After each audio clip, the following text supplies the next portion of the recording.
I'm gonna continue with Jalen this week as the starter. There's no issue with Carson and I look at maybe what I do or how I call a game. Maybe I can approach it a little bit differently.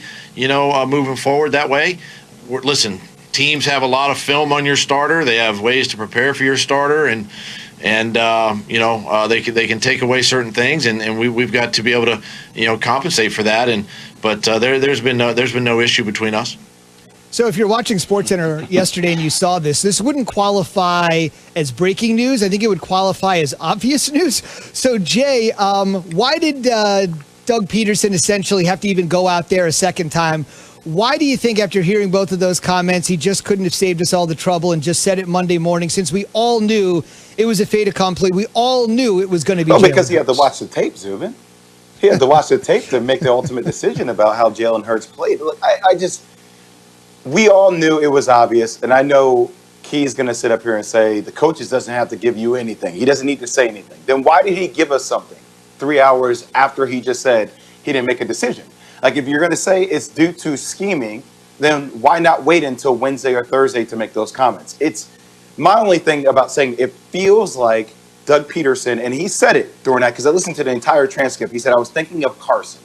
It still feels like Doug Pederson is thinking about, how do I need to properly articulate what is going to happen with this team so I don't lose Carson Wentz? Instead of going in the other direction, which is, how do I give Jalen Hurts as much confidence as possible moving forward after a significant win? Now, you don't have to break down Carson or belittle Carson in order to raise Jalen Hurts up. You can do both at the same time. I just don't understand why you wait 2.5 hours and then all of a sudden you come to an ultimate conclusion that, hey, yeah, by the way, Jalen Hurts is our starter after going back and reviewing the tape and understanding how significant of a game he had against the number one defense in the NFL. Key, are you speechless for the first time in your life? I don't know if you've been in the studio too long by yourself, those who've been with that comment. But anyway, no, I was waiting for you to re-tee me back. I thought you were going to re-tee me back up. But anyway, this is what I would say. You're a coach. You want to assess what goes on. I understand we saw it from the television standpoint. They saw it from the sidelines. The teammates rallied around it. But from a coaching standpoint and a coaching your assistants and all of them, you guys got to get back in. You got to look at the film. You got to see the things that you did right, the things that you did wrong, your opponent, watch a little clip on the opponent, see what makes the most sense, and just take your time doing it. There's no rush to do it. You're off today. What's the rush? Tuesday is your off day. So, okay, I named him the starter 3 hours later. Whippy, big deal. I could have did it immediately after the game, or I could do it Wednesday morning doing my presser before practice. It doesn't matter. It only matters to people that's so fixated on what's going to happen. Oh my God, he's got to give him his due. He's got to extend an olive branch to him. Don't worry about fracturing Carson Wentz. It's not fracturing Carson Wentz. It's the respect of trying to figure out how to make sure that the quarterback room stays a certain way, just in case you have to go back to Carson Wentz. And I think that's what Coach was doing there, and I have no problem with it at all. We all knew that Jalen Hurts was going to eventually become the starter for the second week in a row. I guess not that big of a deal. I guess, Key, though, if you from a football insider expert perspective, you watching that game, I know that you're not a coach, but you watching that game, did you conclude after that game that Jalen Hurts was not significant in that game? Was there any doubt in your mind that you thought, hey, after this game, I may have to go back to Carson Wentz? Nothing at all suggested that, Jay, but I also understand how coaches do things. If you would have asked me immediately after the game, what would have happened? I could have got the manual. I would have turned to page 250 and said, don't answer this question. Wait 24 hours, cool down period, before I answer question about quarterback starting. No one does that. They don't do it. Think about it. Sean Payton waited forever to make a decision on Jameis Winston and Taysom Hill. That's just what they do. That's just what they do. Period.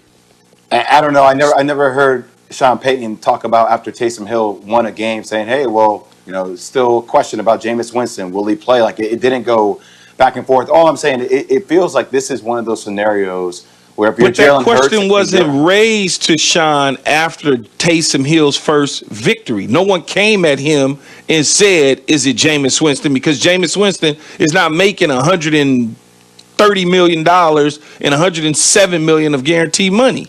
I understand. So that question never was posed to Sean. It just feels like it's one of those scenarios for Jalen Hurts that he has to actually go take this thing that Doug Pederson doesn't want to give it to him, that he needs to go take it, which he had the mentality you have to do anyway. There's no surprise. But it just feels like he has to go against not only the teams he's playing against per weekend, but he also has to go against a head coach who doesn't necessarily believe that he has what it takes to energize a team and sustain that. See, I wouldn't say that, though. I don't think that that's the case with Doug Pederson at all. I really don't. I think Doug Pederson wants to play Jalen Hurts because he knows he gives him the best chance to win. He's just doing it the way that he was taught how to do it as a head coach, coming under Andy Reid's and those type of guys. That's how I see it. I hear you. Drafted in round 2 for the moment, QB1. Straight Talk Wireless, no contract, no compromise. On the way, how the Browns and Ravens combined yesterday to do something the NFL hasn't seen in 98 years. That's next on ESPN Radio and the ESPN app. Now I would just like to introduce y'all to the man, the myth, the legend, the MVP. You didn't go with the poop How tease would you either? describe this one? My dog fight. I mean, if you wrote a movie about this, people wouldn't believe it. Lamar. You got to start now. Season ended soon, so we just let it finish. Mayfield trying to escape, turns the corner, running away from Wolf. Touchdown! Baker Mayfield for the score. Backup Trace McSorley. He is now in the game for the Ravens. Trace going to keep it, and he slips down. Trace hurt his left knee there. He went down really awkward. Lamar comes in for 4th down and 5. Jackson trying to throw for it, and he's got it. Marquise Brown hangs onto the football and scores. This is for 55, and Justin Tucker has done it for Baltimore. That's why you have one of the best kickers in NFL history to seal the deal, a Hollywood ending, so to speak, for Brown and company. Anything but for the Browns. Let's go there. Aaron Goldhammer, the host of the Really Big Show on ESPN 850 in Cleveland. Aaron, what a difference 92 days makes. You get waxed in week 1 by Baltimore 38-6. You go down to the wire in the final seconds last night. I'm assuming there's no such thing as moral victories when you're trying to turn the tide of a franchise. What's the feeling in Cleveland this morning after that gut punch last night? Well, look, I only want to speak for myself because we got into a heated debate on our post-game show about this last night. We posted a poll on Twitter at ESPN Cleveland. 50% of fans said there was such a thing as a moral victory, and 50% of fans said no. But the way I felt, look, you're never going to be happy after you lose a game like that. But for the Browns, who has wanted to play in a game like that for 20 years, to be going toe-to-toe with the MVP on Monday Night Football as your heart is about to jump out of your chest in a wild back-and-forth affair where you score 22 points in the fourth quarter and they kick a 55-yard field goal to beat you, that's the kind of pain you want as a sports fan. It didn't knock them out of the playoffs. It didn't end their season. It's not like we'll never see the Browns play again. They play in 6 days on Sunday Night Football in prime time again. So while I understand why no one's going to be happy in Cleveland today, I think that everyone should feel proud of how far the Browns have Exactly. come. Goldie, what's your confidence level in the team right now? Sky high. I think that they are one of the 4 best teams in the AFC. I think Baltimore is really good when they're right. They went through this wild outbreak, really scary with COVID, losing guys, and they just weren't right for a while. And I think they're kind of coming back together now. But, as long as Baker Mayfield is playing the way he played last night, bringing you back from a 2-touchdown deficit in the fourth quarter against a team that went 14-2 last year, I think the Browns, have the offense. They can score enough points to really hang with anybody. They're not a flawless team. I mean, the back half of that defense is bad to begin with and banged up. It's a bad combination of bad and injured right now.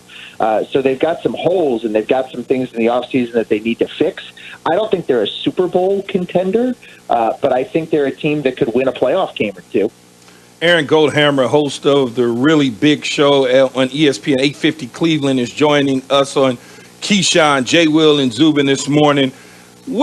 Baker Mayfield went out there and performed at an all-time high, in my opinion. What do you think the Browns are saying this morning as an organization about his performance, especially since they got to figure out what to do with him moving forward? Well, I think the last 2 weeks, Baker Mayfield has played the two best games of his career. So the arrow is pointing up for him. He made one costly mistake last night. He threw an interception deep in his own end that immediately led to a touchdown. But he bounced back from that. I thought that was the most important thing. He showed real mental toughness, and he made all the throws in that game last night that he needed to make. It just so happened that Baltimore had the ball last. But a couple good weeks of play doesn't mean that you back up the Brinks truck and start shoveling Pat Mahomes-style cash into Baker and Emily Mayfield's garage. So I think the Browns are going to pick up the fifth-year option on Mayfield's contract headed into next season. If they win a couple of playoff games, I mean, I think the door is open for a longer-term contract with him.